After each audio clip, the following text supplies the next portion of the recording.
चले जाते हैं तो बीवी को भी साथ ले जाते हैं। तो उनको श्योर नहीं होता कि हम यहाँ फैमिली पिकनिक पे आए हुए हैं या बिज़नेस करने आए हुए हैं। वो रात को लेट कहीं खाने शाने खाते हैं, सुबह को लेट नुमाइश पे आते हैं। जब दो बंदे आप मिलते हैं ना आपस में तो कहते यार रात को रोटी कितने खानी।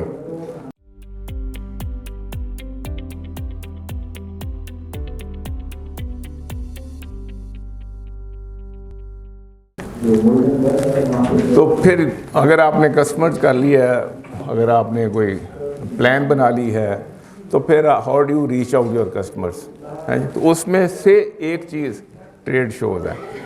अच्छा, और ट्रेड शोज़ जो होते हैं वो फिर किसी वक्त मैं इस पर ज़्यादा गाइडेंस दे सकता हूँ, लेकिन ये कि ट्रेड शोज़ जो हैं ये बाकायदा अलहदा एक साइंस है।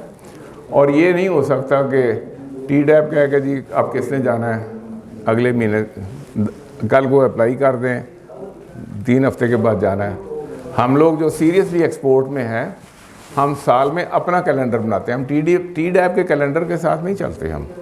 हम अपना कैलेंडर बनाते हैं कि हमने साल में 4 शोज़ करने या 3 शोज़ करने हैं, दुनिया में कहाँ करने, क्यों करने, ये हम लोग पहले करते हैं। अगर आप वो रस्तगार की हमारी रस्तगार इंजीनियरिंग की वेबसाइट देखेंगे तो आपको वहाँ पे मेंशन नज़र आएंगे कि ये शोज़ कर रहे हैं। और लेकिन हम we have a certain reason for doing that है।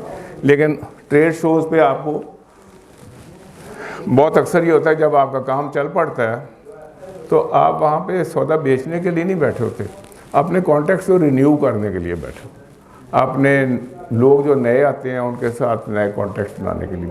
तो यू आर नेवर देयर कि जी यहाँ पे मैं को डील कर दूँगा। हमारे अक्सर लोग बेचारे वो जाते हैं वहाँ पे, अव्वल तो जाते नहीं तैयारी के साथ, चले जाते हैं तो बीवी को भी साथ ले जाते हैं।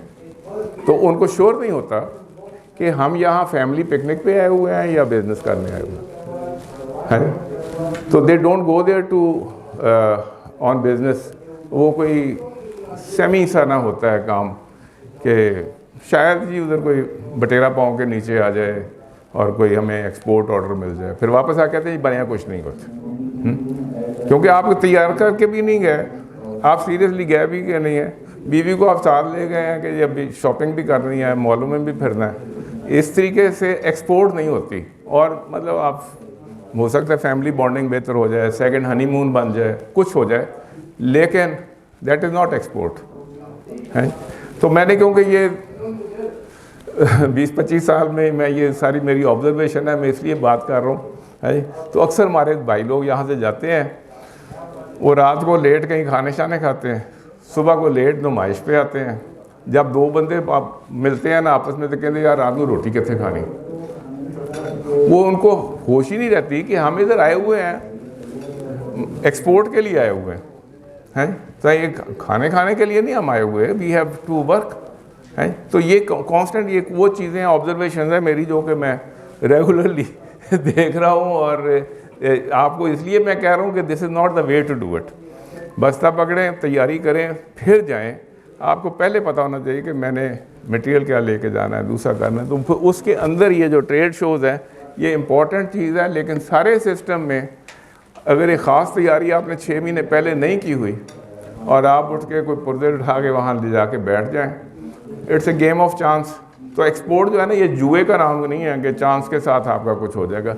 ये तैयारी और सिस्टमेटिक वर्किंग का नाम एक्सपोर्ट है। और फिर वो और बेशतर लोग पाकिस्तान में इसको समझते नहीं हैं, क्योंकि ये जो प्रोसेस है, ये प्रोसेस जब आपका पूरा प्रोसेस का साइकिल हो जाता है तो फिर it starts to yield results. और वो रिजल्ट्स जो होते हैं ना वो फिर एक किस्म के देर पार रिजल्ट्स होते हैं, क्योंकि उसमें फिर रिसेशन, ये जी पाकिस्तान की इकॉनमी डूब रही है, मर गया जी, ये हो गया वो, फिर ये काम नहीं होते फिर भाई। तो जब आप बाहर जाते हैं तो फिर ऑब्वियसली कुछ दिन एक्स्ट्रा लेके जाते हैं, कुछ जो कॉन्टेक्ट्स होते हैं फिर उन लोगों को आप विज़िट कर लेते हैं, वीज़े वगैरह लगे हुए होते हैं, प्रेजेंटेशंस, एडवर्टाइजिंग में एक अपना लंबा चौड़ा फील्ड है, क्योंकि सोशल मीडिया से लेके और जनरल मुख्तलिफ़ किस्म का जो भी आप करते हैं।